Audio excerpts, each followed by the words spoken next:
RG Kar medical college में 9 अगस्त की रात को एक ट्रेनी लेडी डॉक्टर की हत्या रेप का मामला सामने आया, जिसके बाद पूरे पश्चिम बंगाल में और पूरे देश में आक्रोश है। लोग जहां तक हो सके आवाज उठा रहे हैं और अपराधियों को कड़ी से कड़ी सजा मिले इसकी मांग करते हुए दिख रहे हैं। इसी बीच पश्चिम बंगाल की मुख्यमंत्री ममता बनर्जी प्रधानमंत्री नरेंद्र मोदी को एक चिट्ठी लिखती है, जिसमें वो बताती है कि ऐसे अपराधियों को कड़ी से कड़ी सजा मिलनी भी चाहिए। अपनी चिट्ठी में वो लिखकर बताती हैं कि ऐसे मामले सिर्फ पश्चिम बंगाल में ही नहीं पूरे देश में आ रहे हैं, जो कि एक बहुत ही चिंता का विषय है। वो बताती है कि हमारे देश में रोज प्रतिदिन करीब करीब 90 ऐसे मामले आते हैं जहां लड़कियों के साथ दुर्व्यवहार और रेप जैसे मामले दर्ज कराए जाते हैं। वो अपनी चिट्ठी के माध्यम से 2 मांगे करती है। पहली, रेप के मामलों की सुनवाई फास्ट ट्रैक कोर्ट में होनी चाहिए और केस का ट्रायल 15-15 दिनों के अंदर हो जाना चाहिए ताकि गुनाहगारों को सजा मिल सके। लेकिन यह चिट्ठी उस समय लिखी जाती है जब कलकत्ता रेप के मामले में सुप्रीम कोर्ट ने स्वतः संज्ञान लिया और बीते गुरुवार इसकी सुनवाई की थी। सुप्रीम कोर्ट ने सुनवाई के दौरान कई गंभीर सवाल भी खड़े किए। उन्होंने पूछा कि जब मौत की सूचना सुबह 5 बजे लगभग मिली तो रिपोर्ट 11:15 बजे रात को क्यों दर्ज की गई? अननेचुरल डेथ रिपोर्ट दर्ज करने से पहले पोस्टमार्टम कैसे हुआ?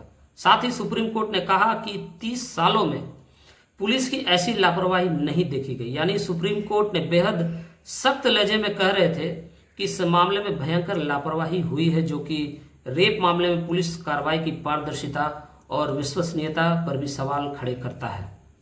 ताजा अपडेट यह है कि सीबीआई आज आरोपी संदीप घोष और अन्य 4 डॉक्टरों का पॉलीग्राफ टेस्ट कराने वाले हैं। मीडिया रिपोर्ट के अनुसार ये चारों डॉक्टर वे हैं जिन्होंने पीड़िता के साथ आखिरी बार रात को खाना खाया था, जिससे कई और भी जानकारियां हासिल की जा सके।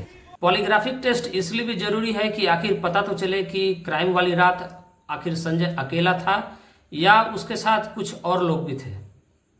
आखिर यह जानना बेहद जरूरी है कि क्या यह घटना पहले से प्री प्लान था। साथ ही संजय के क्राइम के बारे में और कौन कौन है जो इस बारे में जानता है। मेडिकल कॉलेज के एक्स प्रिंसिपल संदीप घोष से भी यह पता लगाने की कोशिश होगी कि इस क्राइम पर उनकी भूमिका क्या थी। क्या संदीप घोष को रेप और मर्डर के बारे में कुछ पता था? यह भी पता लगाने की कोशिश होगी कि क्या रेप पीड़िता कुछ ऐसा जानती थी जो संदीप घोष बाहर आने देना नहीं चाहते थे। ऐसे तमाम सवालों से पर्दा उठ सकता है इस पॉलीग्राफिक टेस्ट के बाद। पूरा देश इस घटना को लेकर सन्न है। जब कभी हम लोग सुनते हैं कि किसी महिला किसी बच्ची के साथ बलात्कार हुआ है तो सर में दर्द होना शुरू हो जाता है, हृदय में पीड़ा होनी शुरू हो जाती है, भले वो बच्ची किसी की भी हो। बेहद तकलीफ होती है और आश्चर्य भी होता है कि कैसे किसी बच्ची के साथ कोई ऐसा कुकर्म कर सकता है। आश्चर्य होता है कि हमारे समाज में ऐसे लोग कैसे खुलेआम घूमते हैं और हम इनको पहचान नहीं पाते। जरा सोचिए।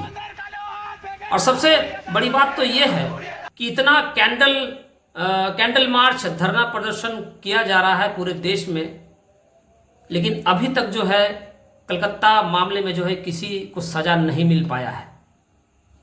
पूरा तथ्य सामने नहीं आ पाया है। तो सोचिए, अगर ऐसी घटना किसी साधारण परिवार, किसी गरीब परिवार की बच्ची के साथ हो तो आखिर इंसाफ कैसे मिलेगा? इस मामले पर पूरे देश की नजर है। सभी सोचते होंगे, कोई भी बच्ची इस घटना को अगर देखती सुनती होगी तो उसके भी मन में डर पैदा होगा। तो हमारे देश की महिलाओं, बच्चियों, औरतों के मन से डर कैसे निकाला जाए? निकालना पड़ेगा और यह तभी निकलेगा जब इस कलकत्ता आरजीकर मेडिकल कॉलेज के गुनहगारों को बीच चौराहों पर सजा दी जाएगी। बीच चौराहे पर इनको सजा देना होगा और लाइव टेलीकास्ट पूरे देश को दिखाना होगा। तभी ऐसे गुनहगार के मन में डर पैदा होगा। यह दिखाना होगा पूरे देश को। वैसे पॉलीग्राफिक टेस्ट के बाद जो है क्या मामले में कोई मोड़ आएगा या कुछ जरूरी ऐसे तथ्य सामने आएंगे जिससे असली गुनहगारों का पता चल सके? इस पूरे मामले पर आपकी क्या राय, हमें कमेंट करके आप जरूर बताइएगा। जय हिंद।